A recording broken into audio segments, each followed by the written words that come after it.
There are not two sides to bigotry, and there are not two sides to hatred. And if you choose to march with a flag that symbolizes the slaughter of millions of people, there are not two sides to that. The only way to beat the loud and angry voices of hate is to meet them with louder and more reasonable voices.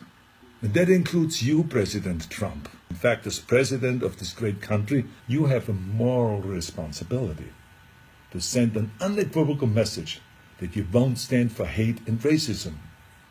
Now let me help you write your speech here a little bit. As President of the United States and as a Republican, I reject the support of white supremacists. The country that defeated Hitler's armies is no place for Nazi flags. The party of Lincoln won't stand with those who carry the battle flag of the failed Confederacy. Was that very difficult? You see, I told you. I have a message to the neo-Nazis and to the white nationalists and to the neo-Confederates. Let me be just as blunt as possible. Your heroes are losers. You're supporting a lost cause. And believe me, I know the original Nazis. I was born in Austria in 1947, shortly after the Second World War. And growing up, I was surrounded by broken men who came home from the war filled with shrapnels and guilt, men who were misled into a losing ideology.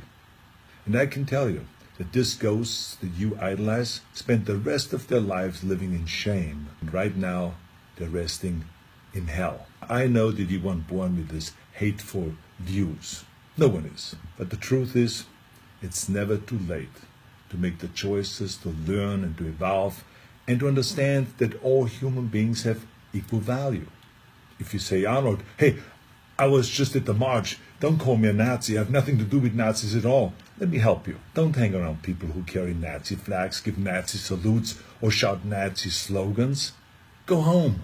Or better yet, tell them that they're wrong to celebrate an ideology that murdered millions of people.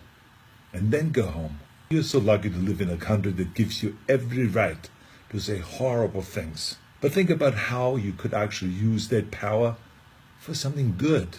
Those of you who have been silent, you must also evolve. I have learned a long time ago that the only way we can really eliminate hatred is to face it head on.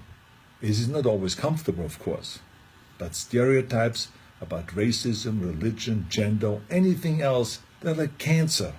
If you had a tumor, you wouldn't quietly hope that it slowly disappears. You would zap the shit out of it with all the chemotherapy and cut it out and try every experimental treatment until it was gone.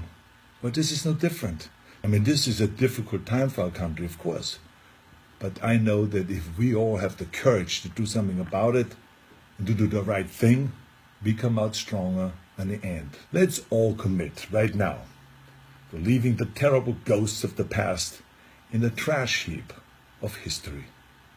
That's where they belong. Now share this video if you think that hatred has no place in America.